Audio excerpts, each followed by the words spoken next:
so začeli s to ustavljati vlake postopoma in nekako v roku 2 dni je prišlo do nekega dogovora, kjer je morala vskočiti tedanja republiška oblast oziroma izvršni svet pod vodstvom Dušana Šinikoja. Tako da to je bila v bistvu posebnost te stavke, bila potem tudi, da je vplivala na slovensko pomlad s tem, da je nastal prvi neodvisni sindikat. To je bil sindikat strojnega osebja Slovenije in Istre. Predtem so sindikati obstajali samo na ravni te sindikalne mreže znotraj režima, se pravi Zveza sindikatov Slovenije, potem sindikati po občinah in po delovnih organizacijah. Naprimer, vsak TOST pa je imel osnovno organizacijo sindikata in tudi ta TOST Vleka vlakov Ljubljana je imela to svojo osnovno organizacijo in od tam je pravzaprav nastal stavkovni odbor. Tako da ta sindikat, ki je pa potem nastal, je pa združeval strojevodje iz vse Slovenije in tudi iz istrskih železnic, ki so tedaj spadale pod Ljubljano. V tvoji prvi samostojni knjigi Slovenija vstan si objavil kolumne, ki si jih napisal v daljšem časovnem obdobju za revijo Demokracija, spletni portal Demokracija in še nekatere druge portale. Delno nekako je že z naslova razvidno, kaj je glavna poanta sporočila te tvoje knjige. Ja, pravzaprav je zelo zanimivo, ker Slovenija vstan, ta naslov sem si izbral po napisu iz spomenika francoski revoluciji v Ljubljani. Mislim, da je bil avtor vodnik, da so tisti verzi objavljeni, Ilirija vstan. In se potem to samo nekoliko preimenoval. Moja poanta je bila nekako to, kar se vidi tudi tam z naslovnice, Rdeča Slovenija in pritik pred 12. Evo, takole nekako izgleda. Hotel sem nekako z temi kolumnami prebujati občinstvo. To so bile kolumne napisane v nekem daljšem časovnem obdobju. V njih sem hotel nekako razčlenjevati politično dogajanje na nekoliko drugačen način, tudi dokazovati, se o tem bova tudi govorila še potem, kako je. Dejansko ne moremo slovenske politike dojemati preprosto na delitvi na levo in desno, ker tu ni neke simetričnosti, ampak obstaja ena globoka asimetrija tudi zaradi nedokončane tranzicije, pravzaprav bi lahko rekli tudi retrotranzicija. Jaz sicer te knjige nisem promoviral preveč, bila je izdana še v času Šarčeve vlade. Takrat je bil ta problem pravzaprav, da so bile Slovenke in Slovenci v bistvu zelo slabo odzivni. Nekako do nobenega shoda jih nekako nisem mogel pripraviti, kakor vem, je bilo zelo malo te rezistence proti delovanju teh tako imenovanih neokomunističnih vlad. Kakor pa vidimo, kakor hitro je pa Marjan Šarec vrgel puško v koruzo in je prišlo do nastanka nove vlade, so se pa stvari hitro spremenile, tako da imamo zdaj proteste praktično ves čas, praktično že vsak teden, 2-krat tedensko, tudi danes mislim, da je bil, ne vem, kaj se je točno dogajalo, ampak v tem času si skoraj nisem upal potem več promovirati Slovenija vstan, kjer je Slovenija ostala, ampak popolnoma v drugo smer, kot bi nekdo pritisnil na gumb, evo, Slovenci, zdaj pa protestirajte, zdaj imate priložnost. To je pravzaprav, ta pojav bi si gotovo zaslužil prav posebno znanstveno obdelavo, predvsem s stališča množične psihologije. Zadnje leto si področje politike, političnega komentiranja vsaj delno zapustil, če lahko tako rečem, in se kot urednik portala blagovest.si in molitev.si bolj posvetil duhovnosti, teološkim vprašanjem, spremljanju delovanja Rimokatoliške cerkve in podobno. Glede politike pa si mi pred časom dejal, da skušaš stvari gledati nekoliko z distance. No, to sem že ves čas poskušal, nekako gledati nekaj, ker včasih je tako, mi se velikokrat opiramo na eno in to ali ono izjavo, na to ali ono stranko, ta ali oni dogodek. Tako da velikokrat vidimo drevo pred sabo, ne pa tudi celega gozda. In je včasih treba stopiti malo korak nazaj, da vidimo cel gozd in šele potem nekako razčlenjujemo tiste podrobnosti.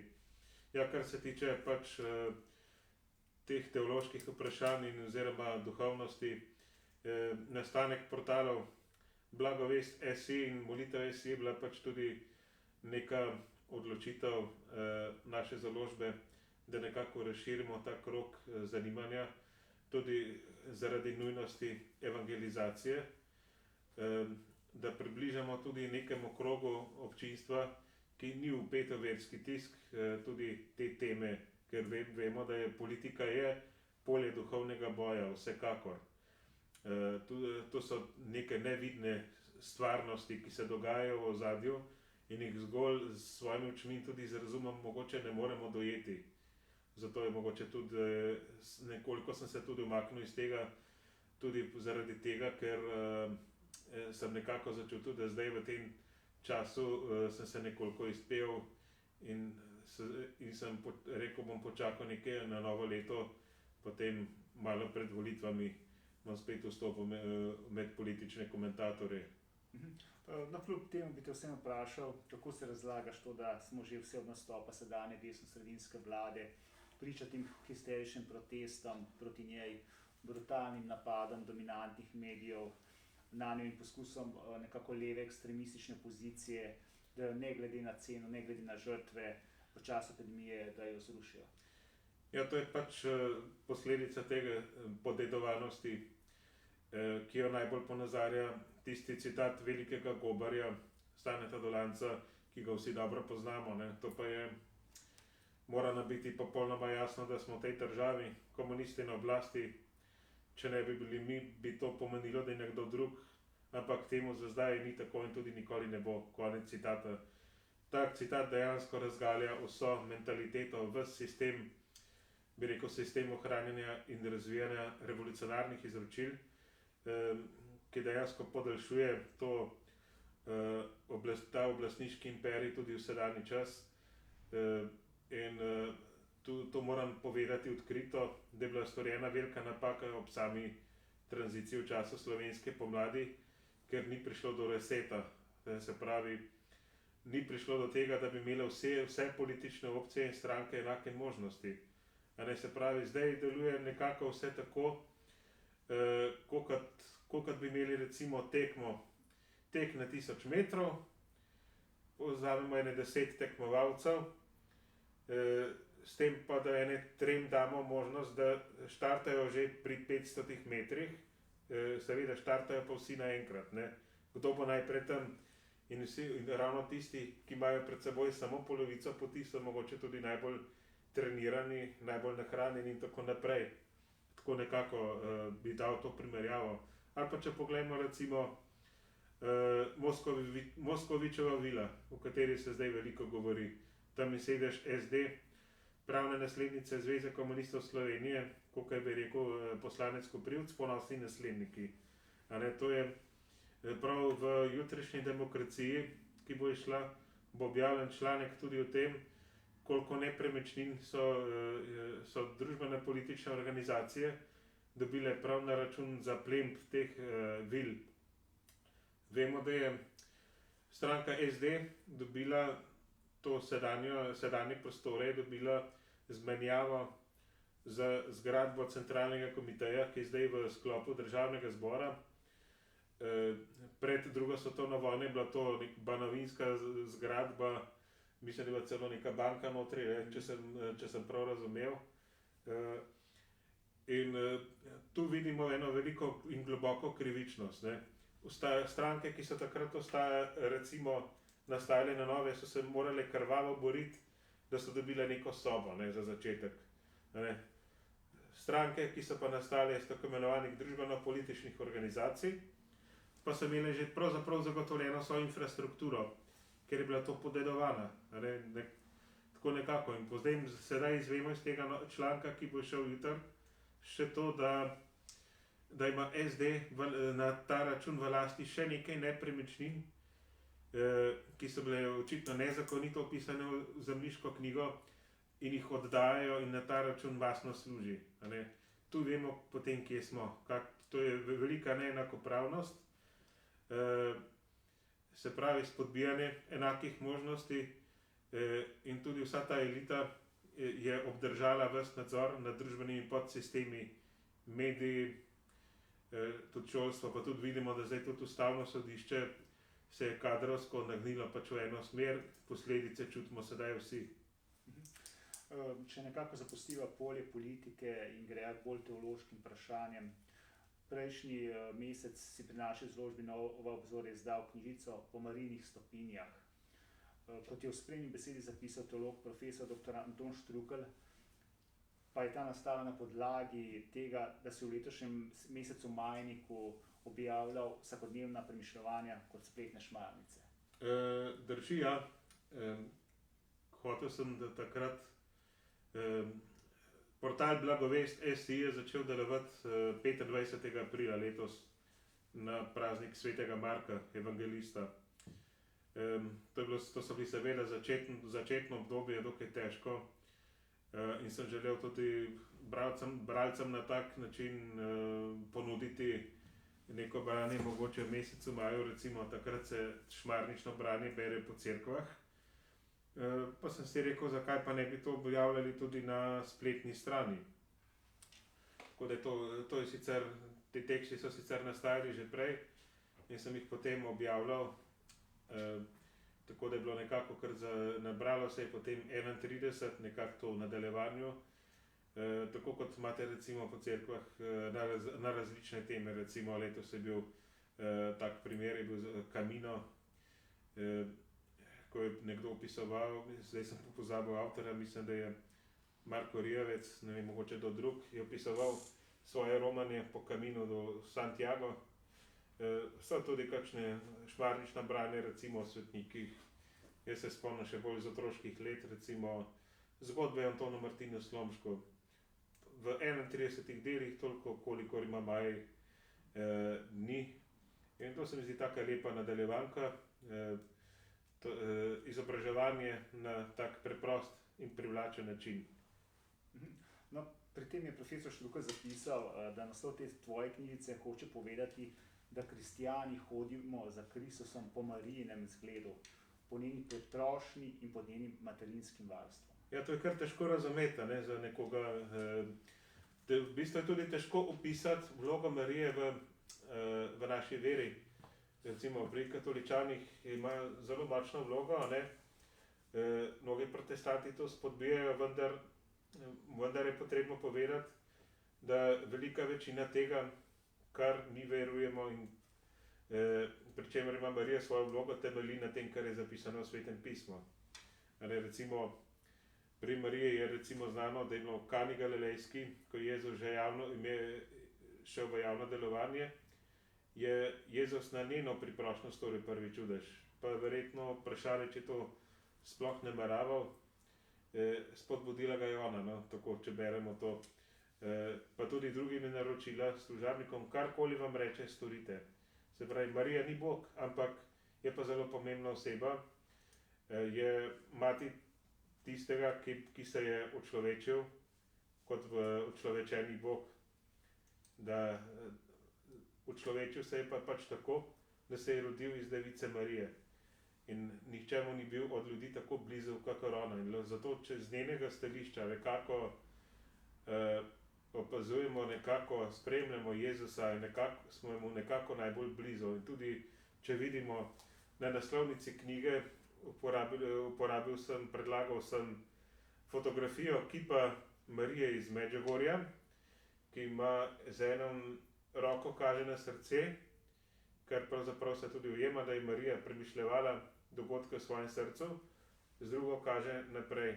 Tu bi rekel, da vabi naprej na poti k Jezusu. Jezus je tu v ozadju. Tudi recimo v Medžugorju je pater Slavko Barbarič, ki je pravzaprav v vseh teh letih, kar je deloval do leta 2000, ko je umrl, je pravzaprav ves pedagoški sistem za romarje usmerjal tako, da se nekako vrhunec vseh teh poti na Križevac, recimo, kjer je križal pot, na Podbrdu, kjer se je Marija prvič prikazala vidcem, vse skupaj je usmerjeno k končnemu cilju, to pa je Evharistija. sveta maša in evharistično češčenje. Ne. Tako Marija ni cilj, ampak je pravzaprav tista, ki nas spremlja, da prihajamo k Jezusu. V tvojem kratkem predgovoru z naslovom Po Mariji k Jezusu si opisal tvoj odnos do Božje matere skozi različna tvoja življenjska obdobja. Kako je bilo s tem?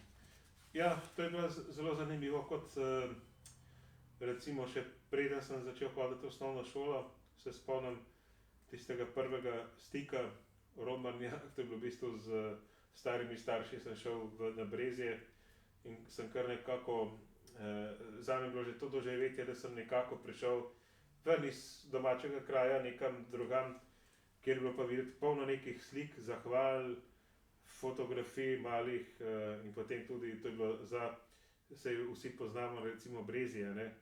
Na Brezjah je bilo to, tega zelo veliko in jaz sem kot otrok to doživljal zelo tako skrivnostno, ampak hkrati tudi domače. Kasneje, v dobi adolescence to se pravi nekoliko zbledelo. In recimo nekje v študentskih letih, leta 2004, je bilo moje prvo romanje v Medžugorje na festival mladih in tam nekako sem se, v teh prvih romanjih nekako še nisem imel tega vzpostavljenega močnega odnosa z Marijo, ne. Ampak sem pa začel, rožni venec začel sprejemati kot nekaj domačega, nekaj, kar je zelo milostno, kar lahko prenese velike sadove. Prej se mi je to zdelo ena strašno dolgočasna molitev, mogoče tudi zaradi te izkušnje, ki jih imamo iz naših cerkva, kjer je veliko kot neki molilni mlinček, a ne neki mehanizem. Ampak Marija nas vabi v Medžugorju, molite s srcem, a ne, to je neko, se pravi, da uporabimo ta pristop, da smo nekako s srcem pri molitvi, da ni to neka navada. In tu sem nekako potem postal domač z rožnim vencem, ker tudi v Medžugorju se moli rožni venec s kratkimi napelji vmes, med desetkami, tudi z uvodnimi premišljevanji. No, deloma je tudi na to vplivalo, da sem doživel tudi eno zelo konkretno telesno ozdravljenje v Medžugorju. To je bilo ozdravljenje kolena, ki bi se še danes nepojasnjeno. Vsebina te tvoje knjižice Po Marijinih stopinjah je torej vezana na Marijino življenjsko zgodbo in se večinoma naslanjaš na Sveto pismo. Pri tem je vsako poglavje razdeljeno na 3 dele. Glavni uvodni del je tvoje teološko razmišljanje, kjer se v prvi vrsti torej nasloniš na Sveto pismo, ki ga citiraš, nato imaš vprašanja za razmislek in nato slediš tvoj predlog za molitev za tisti dan. Ja, pravzaprav je to bolj posledica tega, da sem želel bralca uvesti bolj v oseben odnos do vsebine oziroma tudi do tistih, ki v tej vsebini nastopajo.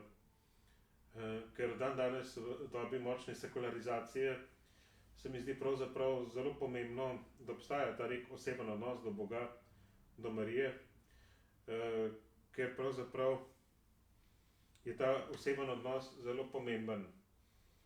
Ravno zaradi tega, ker s tem, ko nekdaj je bilo tako, ko naša družba še ni bila tako sekularizirana, je bilo mogoče kar dihati tisti zrak, ne, v družini, kala močna molitev v družini recimo in takrat ni bil tak problem, da je nekdo ostal v tem. Zdaj se pa iz generacije v generacijo se ta vpliv zmanjšuje. In če po pravici povem, recimo stari starši še nekako tradicionalni verni, potem generacija mojih staršev že precej manj, tukaj potem moja generacija pa potem že smo še nekako bili pri verouku in s tem tudi končali. Potem pa že 4. generacija recimo so pa že tisti, ki niso več krščeni in tako naprej. In zato sem pravzaprav želel skozi ta besedila tudi nekoliko bralca povabiti k temu, da poskuša vzpostaviti ta oseben odnos, da razmisli mogoče pri sebi, naredi neko inventuro v svojem življenju, nek premislek. V prvem poglavju si dal naslov Sveti Jožef in Jezusovo poreklo, drugemu Otroštvo Marije Božje matere, tretjemu Ave Marija, Gospod je s teboj, četrtemu, ne boj se, Marija in tako dalje.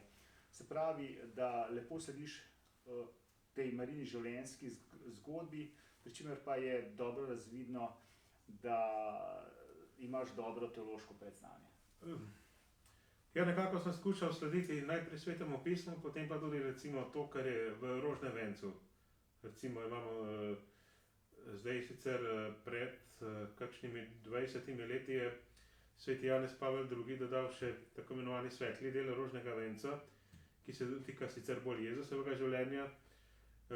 Nekako sem skušal ukomponirati v ta sistem razdelitve poglavij, tudi določene izseke Svetega pisma, tam, kjer mogoče ne bi mislili, da ima Marija kaj s tem opraviti. Recimo, ko ena žena reče Jezusu, blagor prsim, ki so te dojile.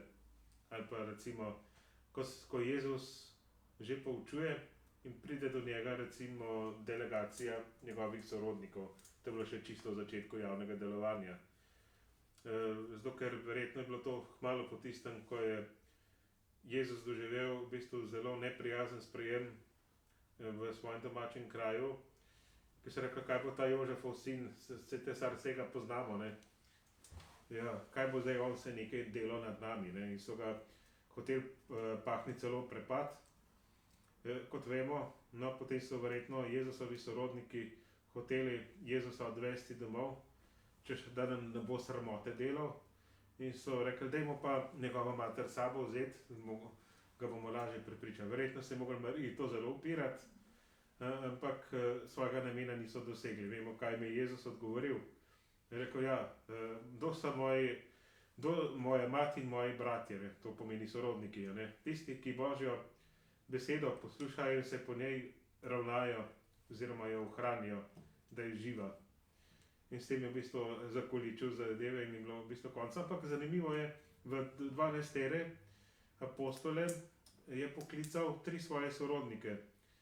Bi rekel najmanj 3.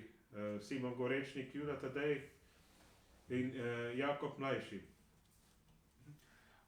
In kaj je glavno sporočilo poanta te tvoje šmarnične knjižice, torej, ki nosi naslov Po Marijinih stopinjah?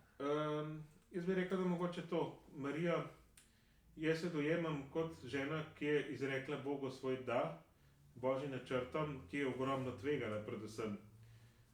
Rekla je, zgodi se, pa ni nič vedela, kaj bo v naslednjem trenutku. To je bilo v bistvu eno tako veliko dejanje tveganja in je ostala zvesta do konca. Kljub mnogim hudemu trpljenju in negotovostim. Če recimo premišljujemo o pobožnosti 7 žalosti, se jih je bilo še več. Tam je recimo je opisanih nekaj dogodkov, predvsem ob križevem potu. Kakšne preizkušnje je morala biti to zanjo, ne? Ker je njen sin, ki ga je prepoznala kot odrešenika, bil od ljudstva zavržen. So ga obsodili na smrt, ga gnali na Golgoto, ga križali, vzeli mu oblačila. No, da to temo recimo obstaja en zelo fajn lep križev pot, to od doktorja Tomislava Ivančiča, ki opisuje križev pot prav z Marijinega zornega kota. In to je zelo zanimivo premišljati. Jaz moram sicer tu povedati, da ima s križevimi poti kar precejšnje težave. Mogoče tudi zato, ker se ponavadi vse te pobožnosti izvajajo zelo na hitro, brez premisleka. Važno, da nekdo nekaj prebere, zdrdra in gremo naprej. No, če se dotaknemo še same rimsko-katoliške cerkve kot ustanove in našega odnosa vernikov do nje, kar je močno povezano z duhovniki, škofi in papežem, ki jo predstavljajo in zastopajo v vsakdanjem življenju. V kolikšni meri se je to v zadnjih desetletjih po tvoje spremenilo? Ja, tako je. Kadar stare avtoritete padajo, bomo rekli, ne, ampak vedno, ko neke avtoritete tradicionalne padajo, pridejo na površje nove. In tudi v tem primeru je tako, kolikor jaz opažam, recimo, ravno zdaj sem bral recimo po spletni strani Domovine, ne, recimo je bilo objavljenih kar nekaj člankov, ki so z nekega zornega kota kritično opisovali enega od upokojenih škofov v Sloveniji. In tu bi rekel, da je res zaradi določenih stvari, tudi stran poti, je celo del katoličanov obrnil škofom hrbet. Bi rekel, ne vsem, nekaterim pa. Ker vemo, da je bilo v zadnjih letih precej dogodkov, ki so omajali to moralno avtoriteto, tu mislim od spolnih zlorab, o tem bomo še govorili, pa tudi recimo bankrot mariborske nadškofije. Ampak, kakor pravim, človek si po svojem okusu izbere potem nove avtoritete, ne? Mora zapolniti praznino. In tako, kar vidim, opazujem ljudi, ki so se nečemu ali nekomu odrekli, ne? Potem si pa najdejo nekega novega mesijo. In to recimo, pa naj bo to recimo ali Zoran Stevanovič ali kdo drug. Vendar je tudi to so pač instant avtoritete, ki potem tudi hitro padejo, njih je treba spet zamenjati. In tudi vidimo v politiki, kako je to novi obrazi in stranke, ki se skozi levijo, isti kadri pa prehajajo iz stranko v stranko. To je pač ena od frakcij ponosnih naslednikov ZKS, če smo že pri tem. Nas Slovenci je nedvomno v preteklosti najbolj navdušil, nekako pritegnil papež Janez Pavel II. Sveti. Ne? Kot mladi kristijani smo ga množično z navdušenjem sprejeli med njegovim obiskom v Sloveniji v Postojni 17. maja 1996. To je bilo nekaj fantastičnega. Kako ti gledaš na Janeza Pavla II., na papeža Benedikta XVI. In sedanjega papeža Frančiška? Ne? Kakšen je bil in je tvoj odnos do teh treh vodij Rimokatoliške cerkve? Ja, pravzaprav je zanimivo. Janez Pavel II. je imel izjemen talent za množice. Bil je tudi igralec, vemo, ne?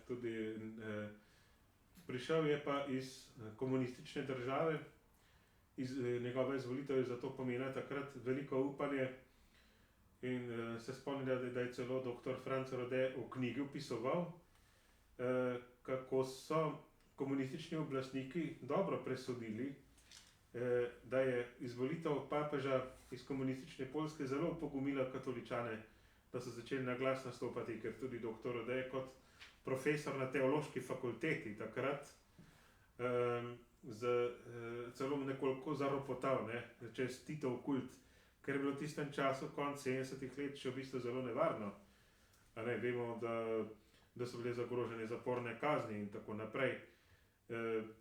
Prav Janez Pavel II. Je bil pravzaprav tisti, ki je potem, kmalu po tistem atentatu, ki se je zgodil prav na praznik Fatimske Matere Božje, je potem poskrbel za izpolnitev obljube, sicer z veliko zamudo, da se Rusija posveti Marijinemu brezmadežnemu srcu. To je bilo potem leta 1984 in temu so sledile velike spremembe v Sovjetskem imperiju in celotnem vzhodnem bloku. Kot vemo, je potem prišlo po smrti Nikolaja Brežneva do dveh kratkotrajnih vladavin. Mislim, da so lahko Konstantin Černenko in Jurij Andropov in po njih je nato prevzel vajeti Mihail Gorbačov, ki bo velik reformist. Se pravi, z tega velika je bil Janez Pavel II. Velik zanilec novih časov. Je preživel, kar bi rekel, rekordni 17 let ali celo več. Zdaj ne imam mi iz glave ušlo. Kakorkoli že, tudi njegov obisk v Sloveniji, jaz sem ga doživel kot neko veliko potrditev veri. Je pa res, da sem tisto srečanje v Postojni žal spremljal iz malih zaslonov. Ne vem, kaj točno je bilo, ampak mislim, da iz našega kraja ni bil organiziran noben prevoz v tistem času. Tako da imeli smo možnost iti v Ljubljano na Stožice, za Postojno pa mislim, da ni bilo organizirano nič. Jaz sam sem bil v Postojni, in je bilo res fantastično. Ja, saj verjamem, ne bilo, jaz sem že z ekranov sem čutil to moje zelo močno navdušenje, sploh ob njegovih nagovorih. Je še dolgo odmevalo. No, recimo Benedikt XVI. Recimo ni bil tak človek množic, on je bil bolj profesor, ne, ampak je imel zelo močno teološko znanje in je izdal kar nekaj okrožnic z zelo močno vsebino.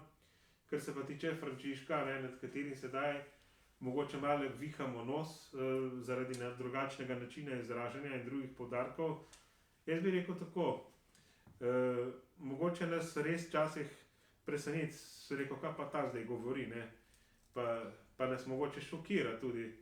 Samo jaz moram povedati, to je pa v bistvu povezano tudi z mojim spreobrnenjem letos. Jaz sem objavil ravno spomladi, ob začetku pomladi sem objavil svojo deklaracijo o spravi s papežem prav z tega vidika, ker bi rekel, noben papež ne more cerkve toliko ogroziti, da bi cerkev propadla, ker je Jezus dal obljubo, rekel, ja, peklinska vrata cerkve ne bojo premagana, ne? To je obljuba in to drži in jaz se na to zanašam in po tej plati sem s papežem sklenil mir, pa sem bil kritičen vedno, ne? Pa da je preveč poudarjal migracije, pa podnebne spremembe in to. Zdaj me nekako te stvari ne vznemirjajo več.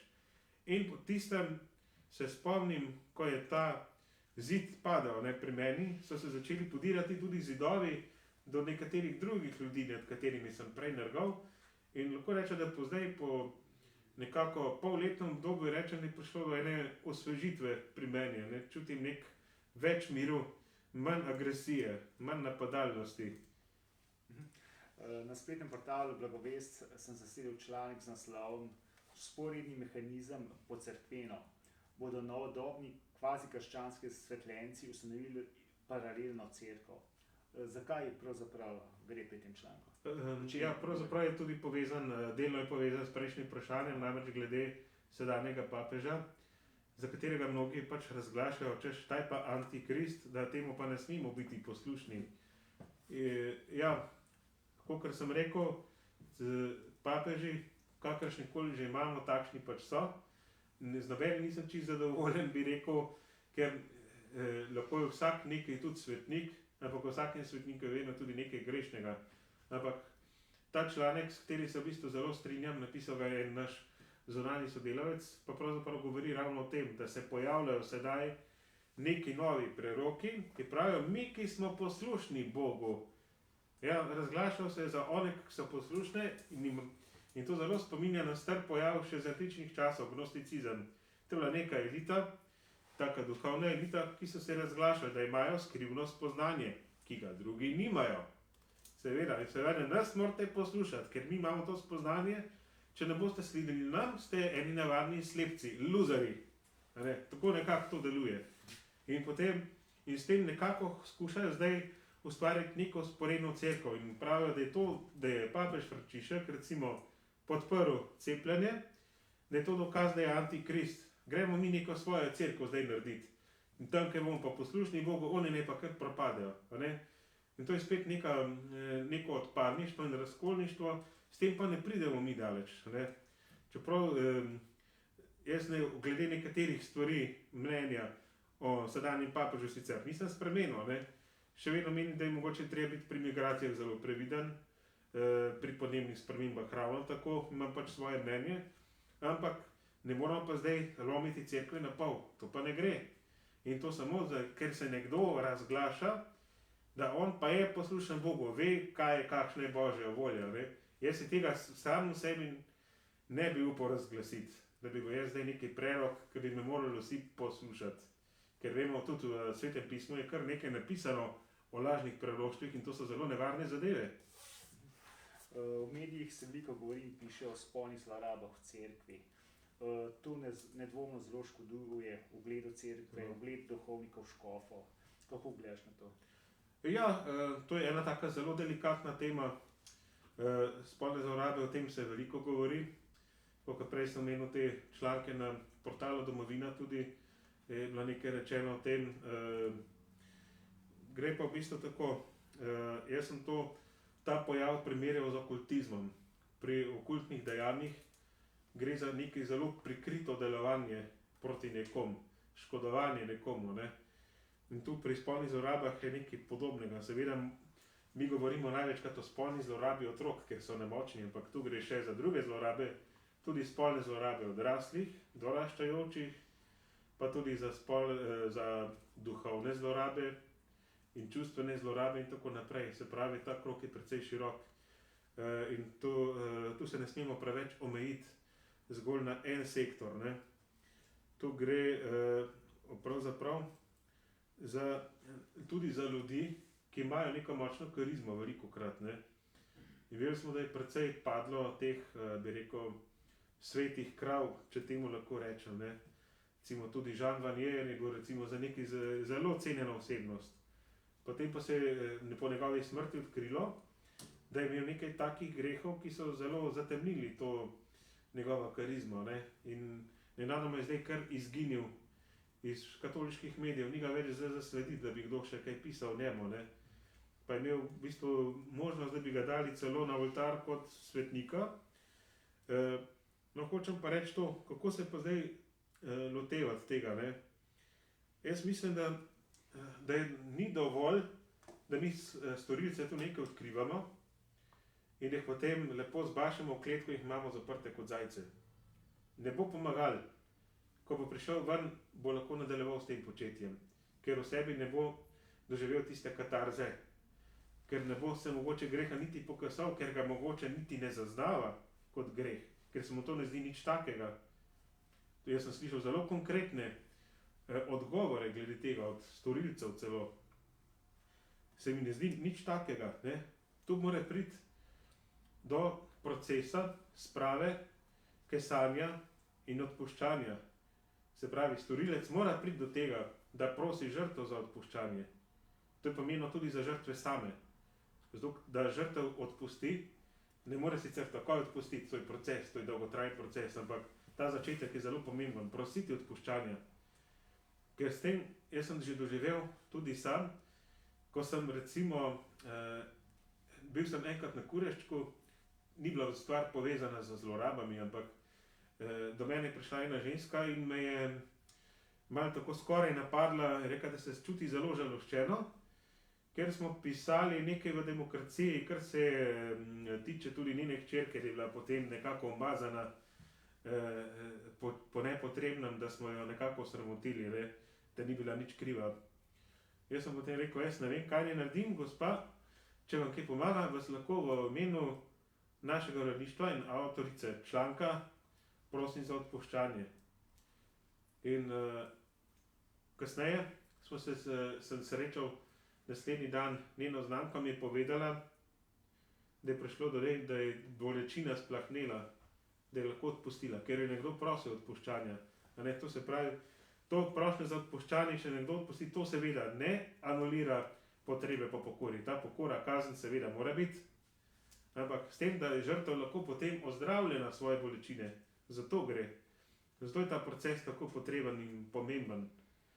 Potem gre tudi za to, da če pa pride slučajno do kakšne lažne obtožbe, tudi to se lahko zgodi.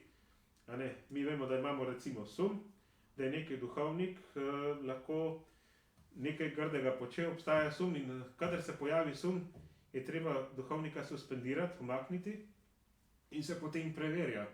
Ta čas je umaknen.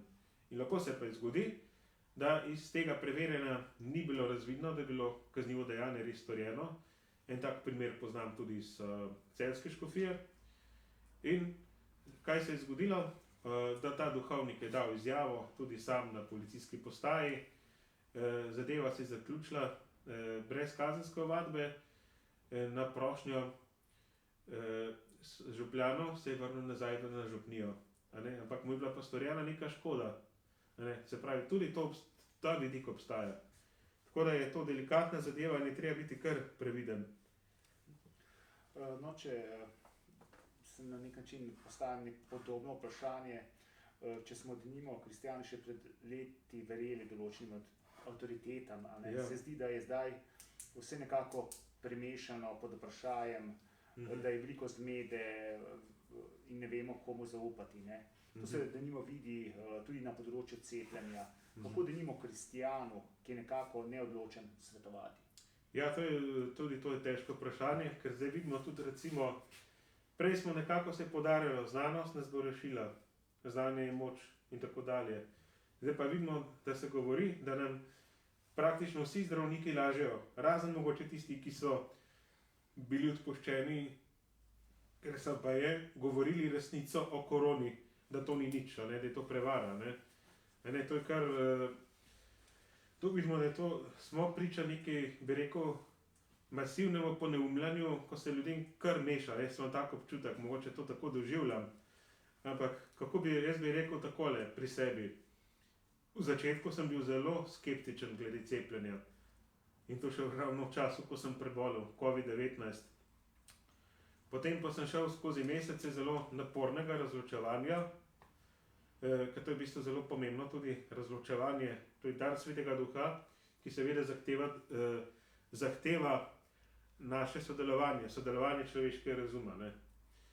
In skozi to sem potem začel nekako razpoznavati, kaj približno lahko je res in kaj ne. Videl sem tudi veliko nekih prevar, nelogičnosti v tem anticepilnem zanosu in so se sčasoma z ženo oba odločila, nekako takole. Odpovedala sva se cepivu AstraZeneca in Janssen, ker sta to vektorski cepivi in sta bolj povezani tudi z abortusom. Jaz sem tudi pogledal recimo na spletno stran Lozier Institut, tam so tudi vsa cepiva našteta, vsa na svetu, in jih mislim, da je čez 50, celo inštitut poimenovan po Janezu Pavlu II. Iz ZDA izdeluje tudi cepivo proti COVID-19, ki je moralno neoporečno. Ali je mogoče, da bi recimo en sam človek nadzoroval vseh 50 cepiv, izdelavo, s tem, da so različne tehnologije. Vemo, da nam je recimo dr. Janez Jurij Arneš, duhovnik koprske škofije, znanstvenik, zelo dober poznavalec tega področja, je predstavil, kako se cepiva izdelujejo na tak ljudski način. Mi pa še kar ne verjamemo, mi smo tudi imeli molitev, ko smo prosili Gospoda za to, da nam da zdravilo za to bolezen. Tam sam so vključena v širšem smislu tudi cepiva. In sedaj, če smo prosili Boga za jajce, ali nam bo dal škorpiona, ali nam bo dal kačo, to je v Svetem pismu. Potem smo res eni čudni kristjani, če Bogu nič ne zaupamo, da nas je Bog prevaral. Tega pa jaz ne moram razumeti.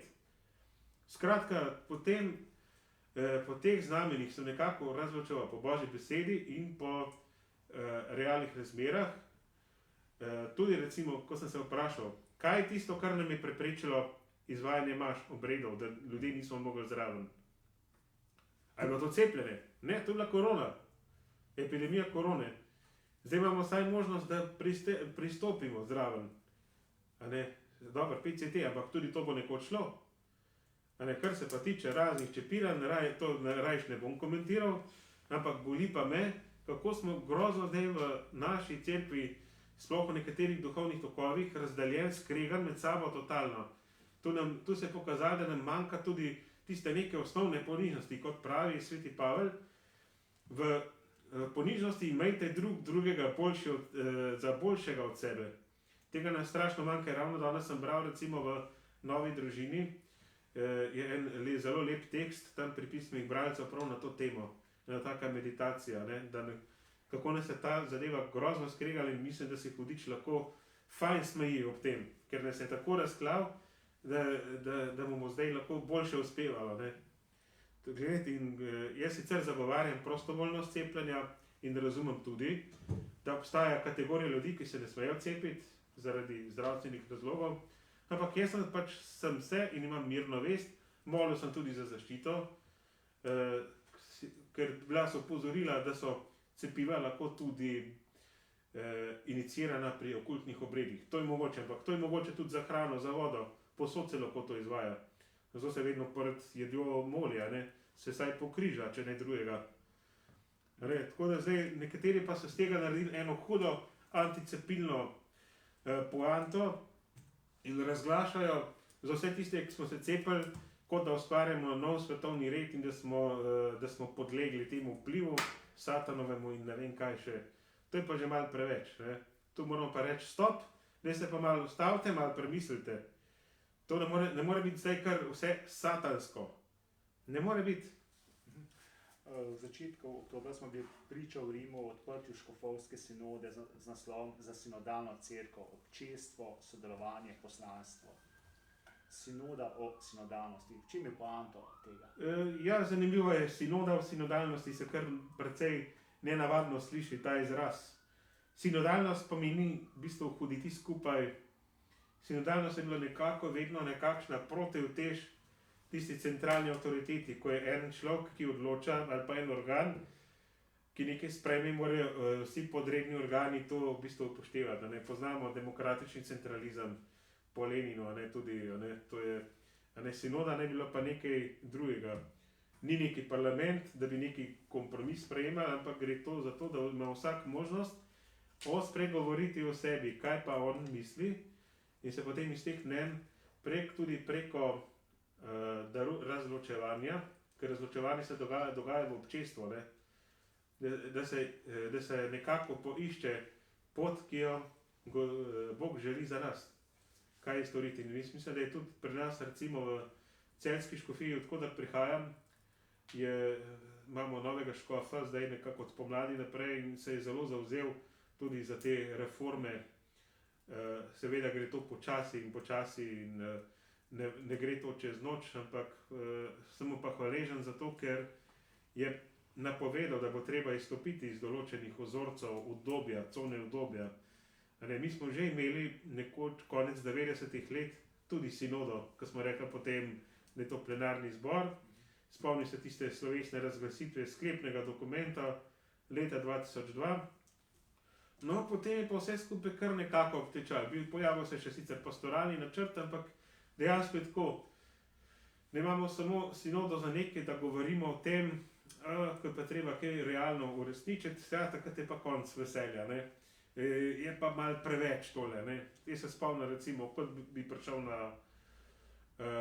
na srečanje recimo župnijskega pastoralnega sveta, kaj bomo novega naredili, pa se malo pogovarjamo, pa to on tret, pa nadam, sej ne bi nič spreminjali, dajmo kar pri starem ostati, tako je najbolj varno.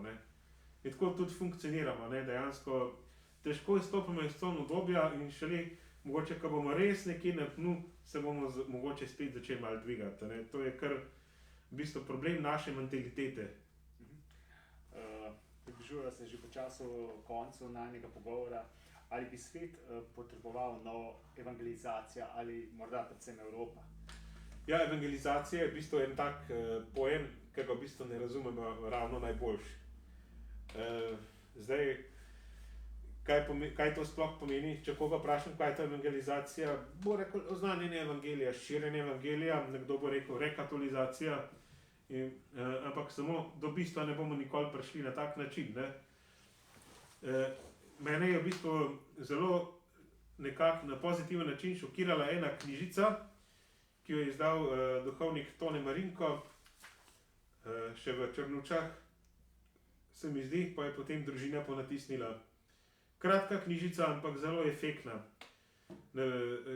Napisal je kanadski duhovnik, že pokojni, Bob Bedard, Evangelizacija, izziv za katoliško cerkev.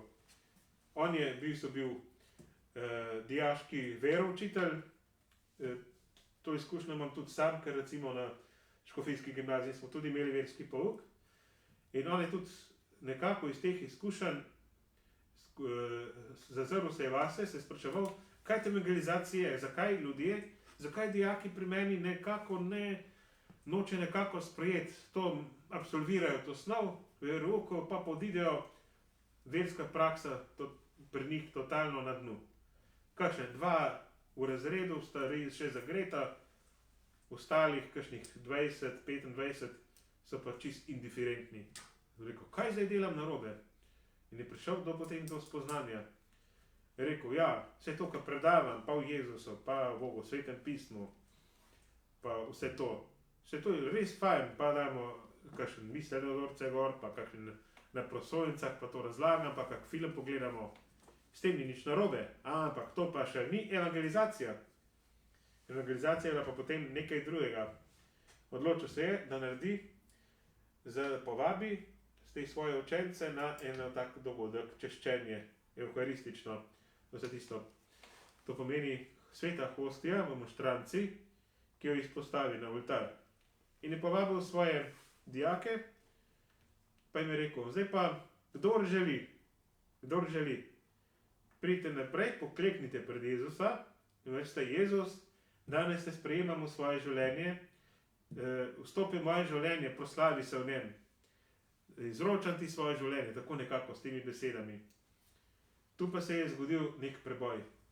Doživeli so neko osebno izkustvo in to je mogoče tisto, kar tudi današnjim Birmancem manjka, ne? Ker v glavnem vse temelji bolj na znanju in na tej folklori, manjka jim pa tista molitev, da bi sami doživeli notranje izkustvo v sebi, kaj Sveti Duh dela. To je v bistvu tudi ena stvar, ki bo treba v okviru sinode zelo dobro predebatirati. No, s tem, to se mi zdi glavni pristop, najbolj važen, da osvojimo, kaj to evangelizacija je. Ker sicer se bomo spet vrteli kot mačka okoli vrele kaše, okoli istih problemov še naprej.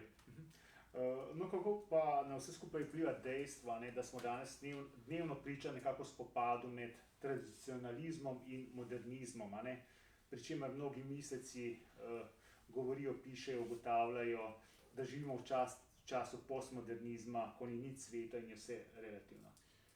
Ja, če boste pogledali na kakšne spletne strani tradicionalnega toka cerkve, tam izraza postmodernizem sploh ne boste našli. Ja, to je mogoče bolj iznajdba teh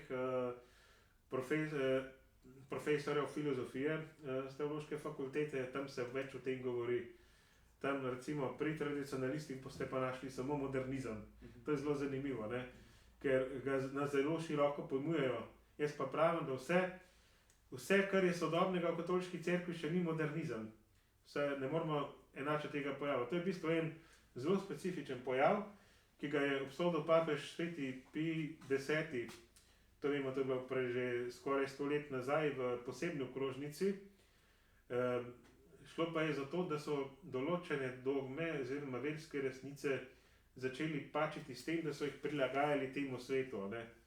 Se pravi, recimo, če vemo, da se človek sam po naravi, svoji naravi ne more zveličati in potrebuje odrešenje, recimo se pravi nek filozof pa bo malo to obrnil, rekel, ja, saj vsak človek je duhovni iskalec, se že potem lahko zveliča. Ko spodmakneš eno tako misel ven, se cel sistem sesuje, ne rabimo niti misijonov, niti evangelizacije, ker se vsak lahko sam zveliča in smo že pri New Ageu, in potem se dogaja, prav posledica recimo takšne miselnosti je to, da se potem pojavljajo razne LGBT zastave po cerkvah in blagoslovi istospolnih parov, ker je tako potem vse eno. To je modernizem recimo.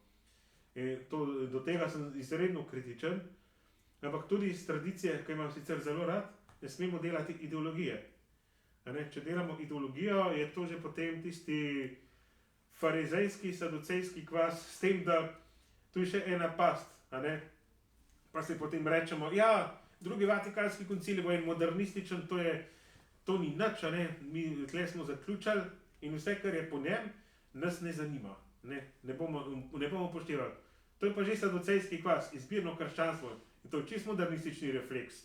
In to je kar problem, ampak oni, recimo, če boste gledali kdaj, tradicionalisti se zelo fokusirajo na liturgično vprašanje. Dobro, prejem obhajila, ok, ampak tudi druge stvari.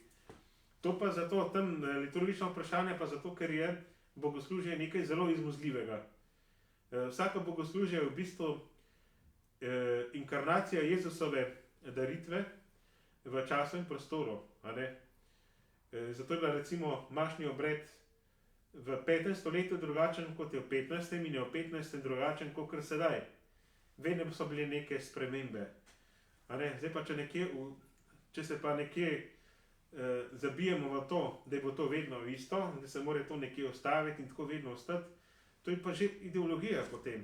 Tako da jaz bi rekel, da je to kar lahko problem, ker se s tem nekako dialog nekako ustavi. Jaz sicer zagovarjam da bi morali upraviti glede recimo te aktualnega pisma papeža Frančiška, varuhi tradicije, še vedno bi morali sprožiti še kako razpravo, tudi znotraj Vatikana, ker se zdaj čutijo nekateri tudi ogoljufane in češ, zgodila se nam je krivica. In mogoče se je res, ampak mogoče tudi zato, ker je bilo malo preveč samovolje pri organizaciji tako imenovanih tradicionalnih latinskih maš, kako oni imenujejo ta obred pred koncilom, ki je v bistvu lahko marsikoga lahko zelo nagovarja. To je legitimno, ampak ni pa to redna oblika. Ne bi jo pa preprečeval. Ne ostane kot izredna oblika za koga, ki se čuti v tem doma. In še za konec, kakšne načrte ima za prihodnost, ali pripravljaš morda še kakšno tovrstne izdaje duhovne verske literature po zgledu te knjižice po Marijinih stopinjah? Ja, zagotovo. Jaz zdaj že nekaj pripravljam. Vzel sem sicer eno pobožnost, ki jo je uveljavil v cerkvi sveti Janez Pavel II. Prej bila omejena na ozke kroge, gre pa za pobožnost k Božjemu usmiljenju po sveti Faustini Kovalski. Vemo, da obstaja tudi vzkliki k Božjemu usmiljenju, to so kot nekakšne litanije. In sem se nekako odločil, da vsakega od teh vzklikov nekako posebej teološko obdelam, nekako zdaj kot tako meditacijo. To je stvar, ki zahteva nekaj več časa, nekaj več volje, tudi nekaj več energije, tako da bomo videli, kdaj bo projekt končan. Se ne mudi preveč, mislim, da. Hvala. Ja. S tem zaključujem naš današnji pogovor v okviru Demokracije magazin Tura oziroma vse slovenske turneje naše založbe Nova obzorja. Še kakšno vprašanje mogoče tukaj? Še z občinstva? Niti ne. Hvala našemu današnjemu gostu, gospodu Gašperju Blažiču. Seveda ste vabljeni k nakupu knjige Po Marijinih stopinjah, ter seveda tudi drugih naših knjig naše založbe. Lep večer vam želim še vsem naprej in lahko noč. Vse dobro.